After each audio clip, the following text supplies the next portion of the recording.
পুড়ে গেছে, গাড়িটি পুড়ে একবারই এখন আস্তে আস্তে যাতায়াতের জন্য খুলে দেওয়া হয়েছে।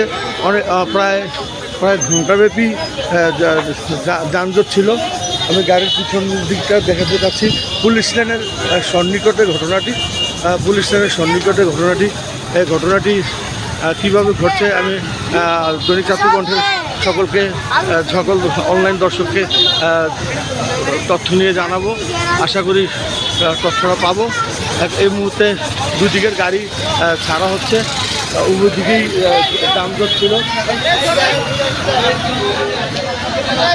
প্রত্যক্ষদর্শী যিনি এখানে দীর্ঘদিন ব্যবসা পরিচালনা করছেন, আমরা উপমা ফার্নিচার মার্টেন ডোর শাহিন খান, কি দেখছেন একটু বলুন তো। গাড়ি আসছে বাবুরার থেকে চাঁদপুর মুখে, আর পুলিশের গাড়ি কচুয়া যাওয়ার কথা। গাড়ি আগুন লাগছে হলো সিএনজি, সিলিন্ডার আসলে আগুন লাগছে, তখন উনি হিটে ক্যান ছাড়া মানে স্টার্টিং ছাড়া নেমে গেছে, আর আয়া পুলিশের গাড়ির সাথে মুখোমুখি সংঘর্ষ হয়ে গেছে, পুলিশের গাড়িতে আগুন লেগে গেছে।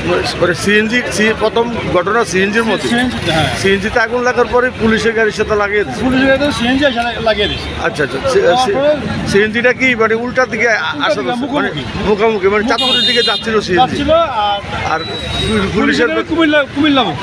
আচ্ছা, পুলিশের কেউ আহত, লাভে নামে গেছে, আহত হয়তো যৌতুক করে নামছে, হয়তো ইনজুর হয়েছে, হয়তো আমি সবাই তো ছড়ে গেছি, সব মানুষ ভিডিও করার চিন্তায় কেউ তো ইয়া নাই। আমি আমার দোকান শাটার বন্ধ করছি, মোটর সাইকেল ছিল সরাইছি, আমি নিয়ে তারপর আমিও ছেড়ে গেছি দোকান ধুয়ে, আমি ক্লাস আগুনের ধোঁয়ার বন্ধ করে আমি ওই জেলা পুলিশের সামনে চলে গেছি।